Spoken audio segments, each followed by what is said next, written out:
That's okay. Okay, at the point where we all do our jobs, right, then Mhm. what? What's next? You say at the point where we all do our What's job? left to do after that?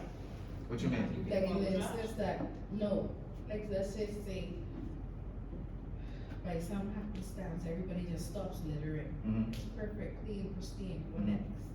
So, I agree, I agree. You know, we get that question a lot, like a lot of folks say, oh, I throw that out there to give the people them something to do.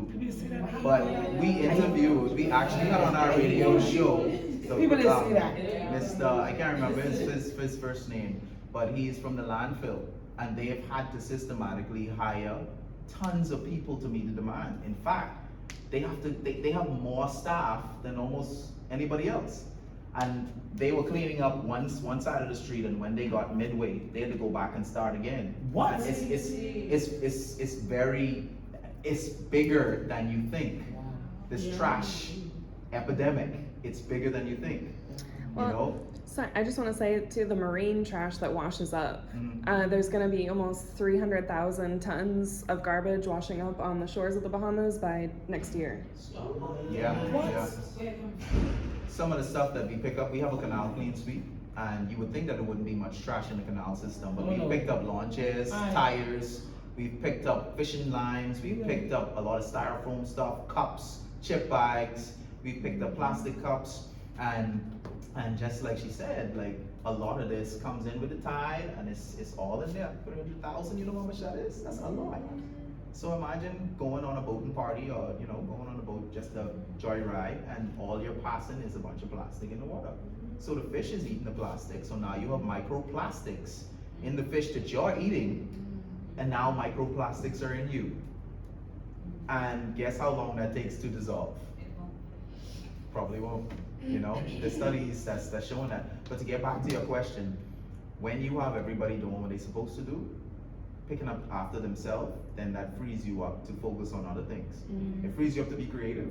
Like our creative industry could probably take off now that all these people don't have to be employed to pick up trash. Like it could be focused in another way. What that way is, I don't know, but I want them to give us a chance to figure that out. Any other questions? Earlier you were saying that you guys test the different beaches, right? Which one of the beaches has the most contamination? Question. Well, I'm gonna dip into it. we've tested at the time that I've been there. The only time we've had a sort of scare was I want to say at Xanadu Beach, because if you all remember in the Bahamian area, their system was backing up.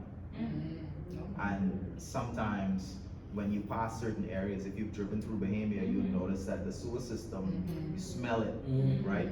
In some cases that could get into the water. And so we were testing to make sure that like the area at Xanadu wasn't testing positive. It didn't, but we definitely saw like some of that sewer backing up into the water. But thank God for the tide coming in and going out. Like we didn't see any negative results from that. So in cases like that, let's say you do find one of the beaches that are contaminated, what is the next step that you guys do? So what we do is citizen sciences. We're not authorized to do like by the government. We're not a government agency, a nonprofit. So we alert the relevant authorities, like the persons in government that's responsible. We'll go to them and say, hey, we tested this and these are the results that we got. Now before we go to them, we have to make sure that our results are solid. So we'll test again, sometimes even a third time, to make sure that these are the results, and alert the relevant authority, and they then conduct their testing and go from there. We pass it on to the relevant authority. Are y'all asked to go test beaches, or is it something that you just like periodically say, oh, let's go test the beach? Well, we test the beaches mostly around summertime when the vast majority of persons go into the water. So we won't do it in the wintertime because again, Bahamians don't go in the water when it's cold. No. After Labor Day, they don't go in the water, they don't go in the water, January, February, March. But the majority of our testing is done during the summertime. And so we have a schedule where we will, I think it's every 2 weeks, we schedule time to test the beaches in Grand Bahama, travel to Bimini for the day, test the beaches in Bimini, and then schedule another time to travel to Nassau and test some of the beaches in Nassau.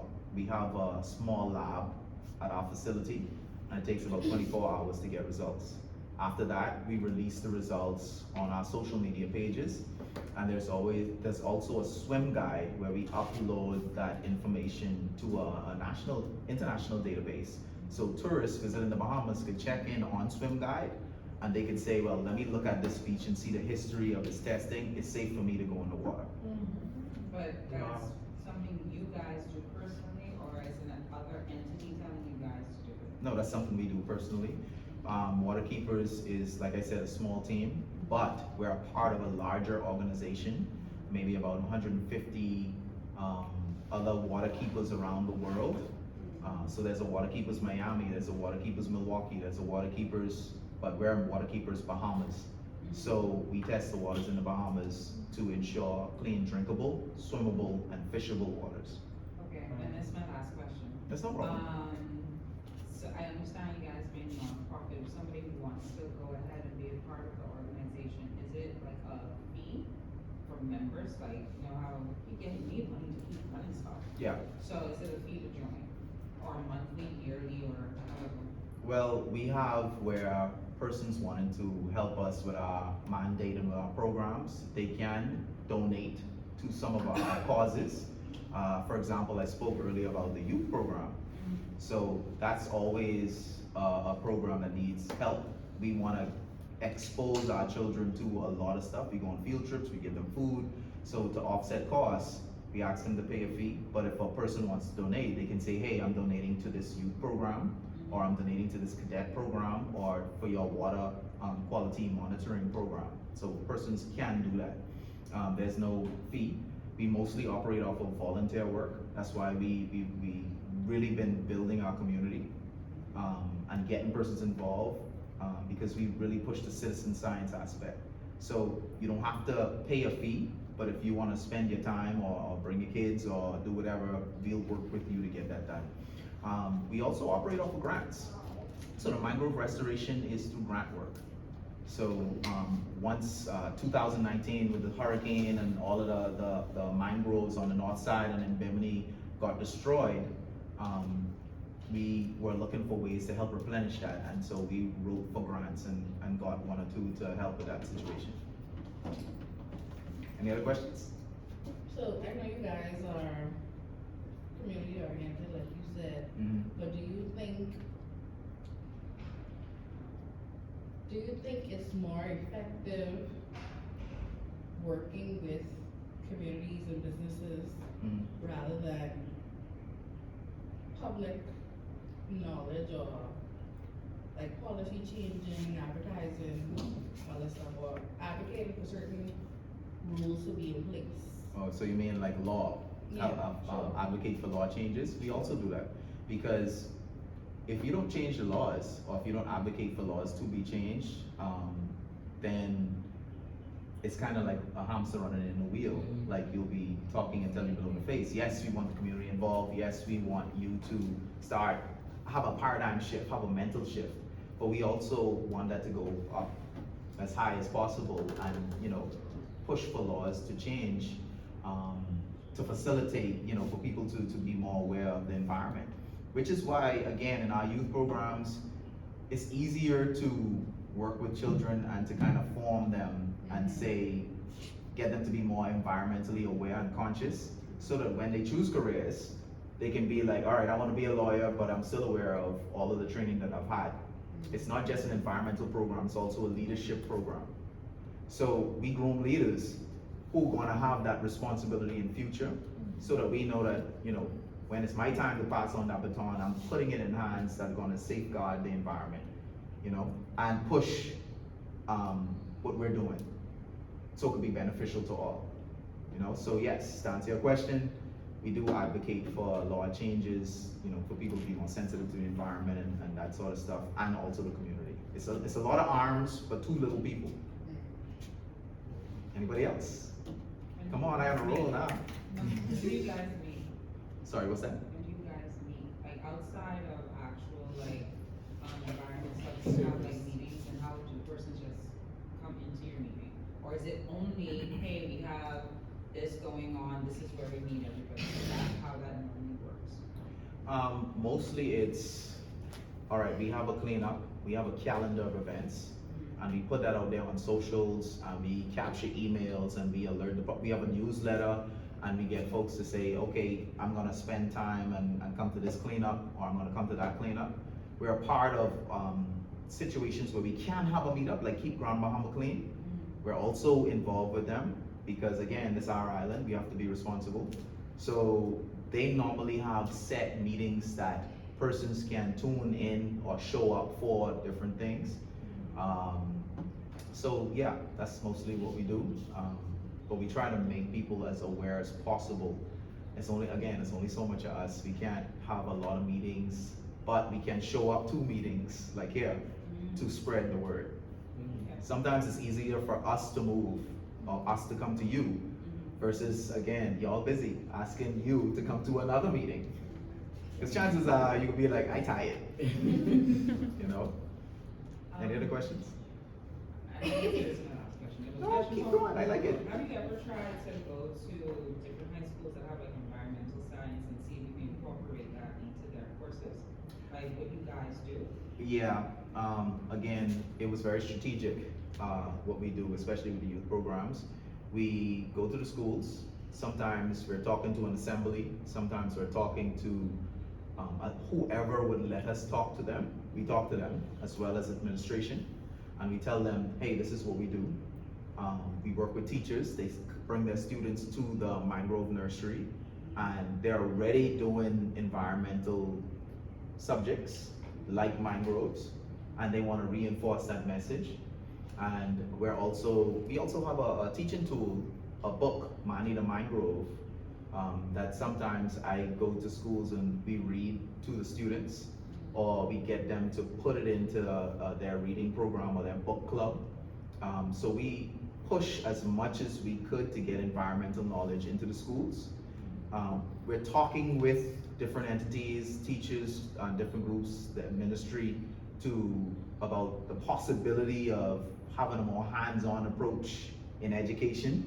So that's always in the future. I can't really speak to that and say, this is what's happening and this is what we're doing, but we definitely on that road to doing that. Because the more people that know about the environment, the more you'll take responsibility for it.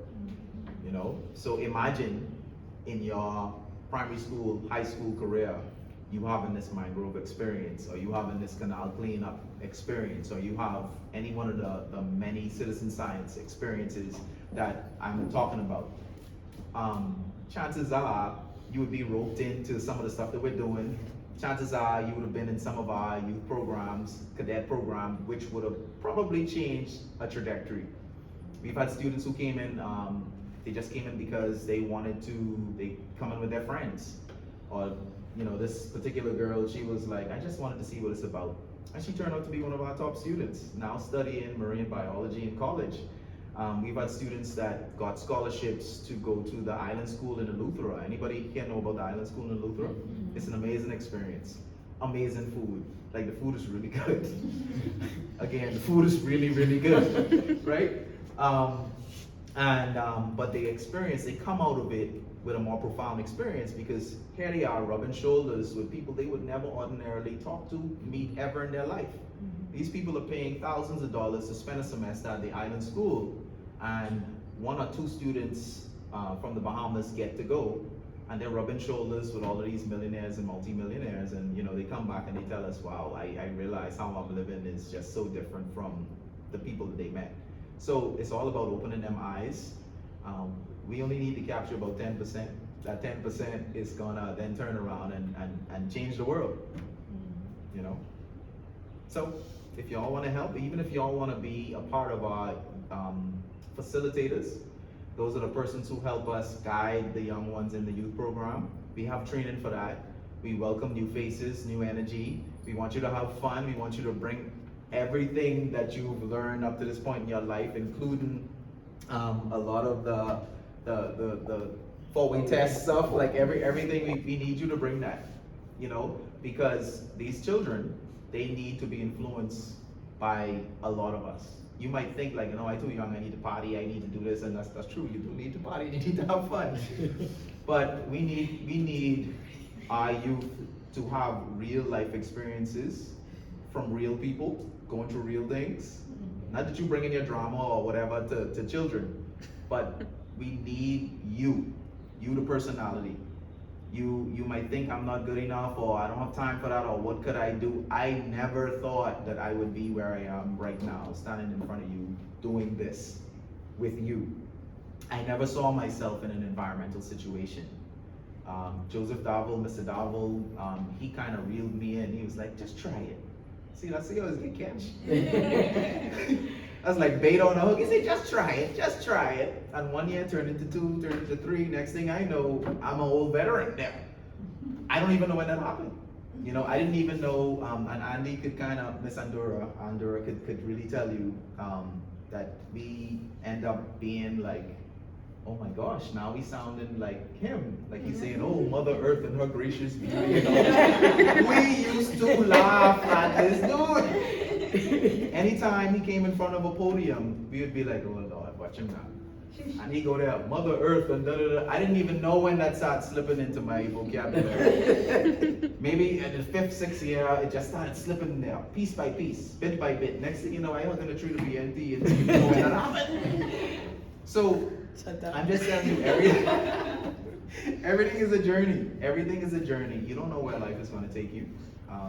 But take a chance, step outside of your comfort zone. Y'all said something earlier that really resonated with me about mindsets. Did you have a good day today? Some of y'all, you know what I mean? Like, we really have to have a mindset that otherwise y'all will be walking around here old before your time. Yeah. No, really. Like, I've been out of school for a number of years, and a lot of times, you can leave it like that. Why he be like me? He be like he supposed to be all night. Like, okay. We've been to school for a while, I put it that way. And a lot of times, you know, I meet, what's that? I didn't hear you, you said it again louder. 20 plus years. 20 plus years. You old. I lied, let me stop. Based on your age, and you should be, alright, you still look longer than me. Yeah, that's true, I graduated at FIU in... No, we don't have my years up at high school. I graduated high school in the 90s. Okay. These are 2000. I graduated high school in the 90s, and a lot of times you meet up with your old They born in the 90s. Y'all been born in the 90s. Y'all born in the 90s. Hands up who's born in the 90s. Hey, to me, and I was so glad to say it. I was like, oh yes, someone is here with me today. Bro.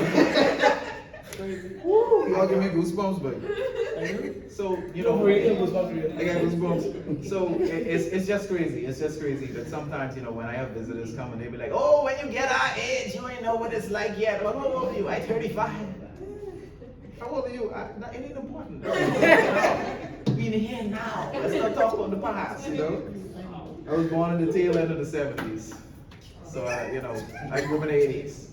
So 80s was the thing. We didn't have no satellite, no cable, no internet. No, that's the best dance ever. We was outside. We was outside. We were outside, yes. See, y'all don't know what it is to go outside and turn turn the antenna To tell someone say, it on now. I'm just happy. I'm just happy I came in at the tail end of outside toilets. I couldn't do that. That's just seeing me. I couldn't do it. Well, I did. I lived that. You love that? I know she's old. But when it was old, I was living on the island. I was living in Long Island. Okay. But it's the same thing as here. So you wake up and you clean your bathroom. You clean the outside toilet because you clean the inside toilet. You clean it? Yes, you have to. See, I didn't know that. I never had one. I know. Yeah, you have to clean it. You do the same thing. You do the same Ajax and bleach and everything inside there. Right. It is a hole, but it's like a hole of. So in the hole is like rock and whatever. But it have to like dissolve or whatever the case to be. So if you walk in there, it's gonna be stink. If you don't. Y'all been Bring to the it out. caves, right? Yeah, they You see the have composting toilet? Yeah. You will sweat 10 pounds off in there. Yeah, and So that's what it it's is. like that. So when you clean it, you throw in the stuff in or whatever, you clean it. And And you have to then keep it clean. they put like a seat on Yeah. the wood thing. Yeah. So you say that, you know, I got off or whatever the case may be, and the door closes and that. Yeah. It's the same thing. It's a shared That builds with a hole. character. That's good.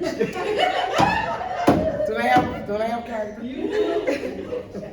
But I will say, you know, the old folks used to say, oh, when I had to walk 10 miles to school and I had to get up and read. I only could attest to waking up early to go in the garden to pull up some weeds before you go to school. You know? But that was my life. I don't regret it. Y'all have a lot more to be, you know, y'all was lucky. I would say that y'all was lucky. And but y'all new set of folks. You could be telling your children, oh, when I was young, I had to. Nothing. Turn the game on. Yeah. We had air conditions this big. Yeah. So watching the changes as it happens, is a real vibe, you know. We had a subject in school, typing, so I had to be on a typewriter. I did projects on the typewriter. I had project on the typewriter. In order to access the internet, we had to go through the phone line, so it took like at least 5 minutes for one page to load. I remember that. You know, and if somebody called you, you would bump you off. You I know. know right now I was living with my Grammy at the time, so you know they always on the phone. Yeah. Yeah. You have to wait till they get off. Yeah. You know, that's when, you know, video games was more popular. Well, no, it's popular now too. But anyway, Outside when it was more fun than because we had social media and Yeah. the capacity that we have it now, so it really was more fun. Yeah. Have fun though, people recording you and it's very annoying. Yes. Plenty of us would have been embarrassed. Oh, really? But if there's no more questions, again, thank you for having me. Y'all fun. I like y'all, and hope to see y'all make a difference.